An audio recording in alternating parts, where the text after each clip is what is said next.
Part of what makes Plants vs. Zombies so refreshing to return to is the mods and content people create around it. There's been plenty of mods made, and Plants vs. Zombies Delturbia joined the scene with a demo recently, and it's pretty cool. If you liked the original Plants vs. Zombies, then this is right up your alley, because it's a competent reimagining of what Plants vs. Zombies 1 accomplished, with brand new quality of life improvements and additions. It completely overhauls the original art style and animations, changing the order you unlock plants, and adding brand new ones. Some brought from other games like Plants vs. Zombies 3, and some completely original. The demo features 2 worlds, aka 20 levels total, a refreshed take on the original front lawn, and a brand new trail with its own new zombies and gimmicks. Alongside all that, there's new music to accompany the game, like a remix of Grasswalk, which contains a nod towards the Plants vs. Zombies 3 rendition,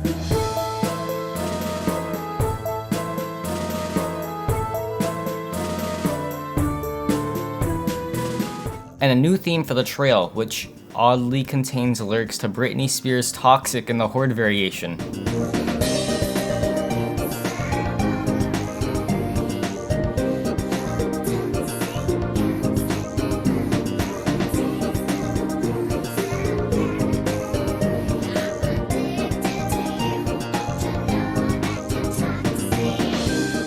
The first world lets you get used to the changes the mod makes, like altering the pacing so you can't rely on stalling as much and have to address threats much sooner.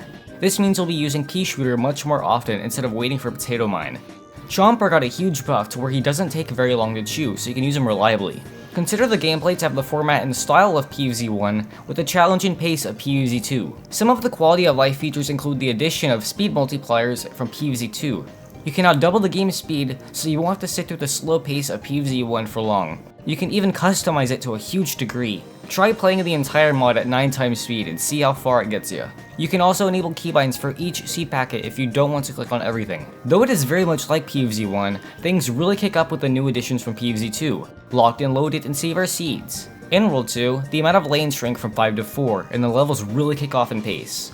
With less space, you have less lanes to maintain, though that means more zombies will rush the lanes available much more frequently, so you'll have some close moments.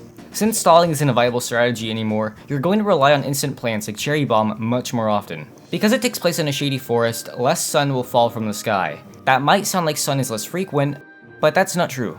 Sun will fall at the same rate it normally does, but it'll only give you 15 like Sunshroom. On the trail, you'll find holes you can't plant on, like some PvZ3 levels.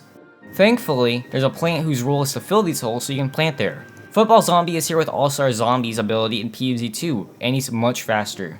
You also have the Redneck Zombie, who wields a gun. He shoots 3 plants that are in front of him. This demo is pretty cool, and you have roughly an hour and 30 minutes of free content to mess with. Though, since this is a demo, I'm going to highlight some of my criticisms now so it can be better in the future. 1. The level design in World 2 is paced weirdly. Zombies are sent out way too frequently to where I could never finish a setup before a level ended, and I spent most of my time struggling to grow my sun economy. 2. The balancing is a bit rough.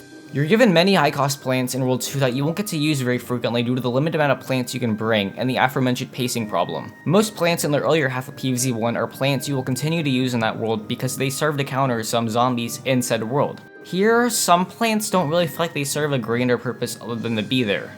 3. The game is still restricted to PvZ1's old resolution of 800 by 600. It's fine, it's playable, but it's 2025 now. I hope widescreen and high quality assets get implemented. 4. It's kind of jarring that it reuses some PvZ1 music when majority of the mod overhauls everything from PvZ1. Crazy Dave and Ultimate Battle feel out of place considering no other music from the original shows up. 5.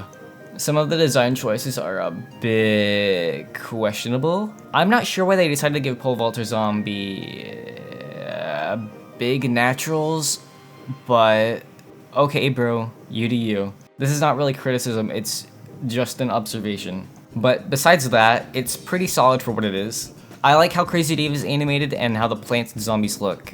I like the music. It's weird that Britney Spears lyric shows up in the trail song in particular. It'd be funny if it was in every song. This is my ultimate suggestion.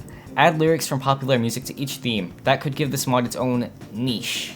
If you want more of what you see, go follow the creator and support them. There's a link to the trailer and Nico's channel in the description. Thanks for watching and subscribe for more PvZ content, and if you want me to cover more fan content in the future. Bye!